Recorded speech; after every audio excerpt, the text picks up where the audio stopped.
ലൂക്കോസ് എഴുതിയ സുവിശേഷം 12-ാം അധ്യായം 5-ാം വാക്യം. ആരെ ഭയപ്പെടണം എന്ന് ഞാൻ നിങ്ങൾക്ക് കാണിച്ചു തരാം.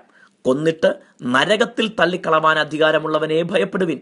അതെ, അവനെ ഭയപ്പെടുവിൻ എന്ന് ഞാൻ നിങ്ങളോട് പറയുന്നു. മനുഷ്യന്റെ അന്ത്യന്യായവിധിക്കുള്ള അധികാരം ദൈവത്തിന് മാത്രമാണ്. വരുവാനിരിക്കുന്ന ആ ന്യായവിധിയെ യോഹന്നാൻ അപ്പോസ്തലൻ വെളിപ്പാടിൽ കാണുന്നത് വെളിപ്പാട് പുസ്തകം 20:11 മുതൽ 15 വരെ വാക്യങ്ങളിൽ കാണാം. മരിച്ചവർ മുഴുവനും വെള്ളസിംഹാസന മുമ്പിൽ ന്യായാധിപനായ ദൈവത്തിന്റെ മുൻപിൽ നിൽക്കും. ഓരോരുത്തരും ഭൂമിയിൽ ജീവിച്ചിരിക്കുമ്പോൾ ചെയ്യുന്ന സകലതും ദൈവം കൃത്യമായി രേഖപ്പെടുത്തിയിരിക്കുന്നു. അതിന്റെ അടിസ്ഥാനത്തിൽ ന്യായവിധി നടക്കും. ഓരോരുത്തർക്കും അവരുടെ പ്രവൃത്തികൾക്കനുസരിച്ച് ന്യായവിധി ഉണ്ടാകും.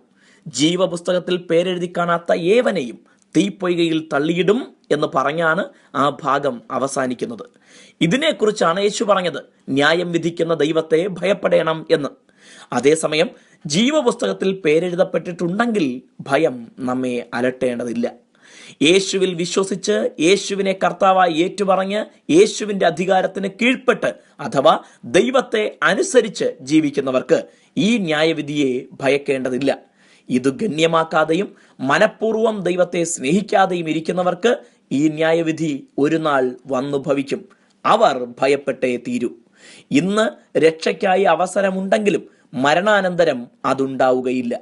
നമുക്കായി മരിച്ച ശേഷം ആരെങ്കിലും നേർച്ച കഴിച്ചതിനാലോ മറ്റെന്തെങ്കിലും കർമ്മങ്ങൾ ചെയ്തതിനാലോ ന്യായവിധിയിൽ നിന്ന് രക്ഷപ്പെടാൻ കഴിയുകയുമില്ല. കാരണം അവൻ അവന്റെ പ്രവൃത്തികൾക്കനുസരിച്ചാണ് ദൈവം ന്യായം വിധിക്കുന്നത്. ആകയാൽ യേശുവിലുള്ള രക്ഷയെ ഏറ്റെടുക്കാം. ദൈവം നിങ്ങളെ അനുഗ്രഹിക്കട്ടെ.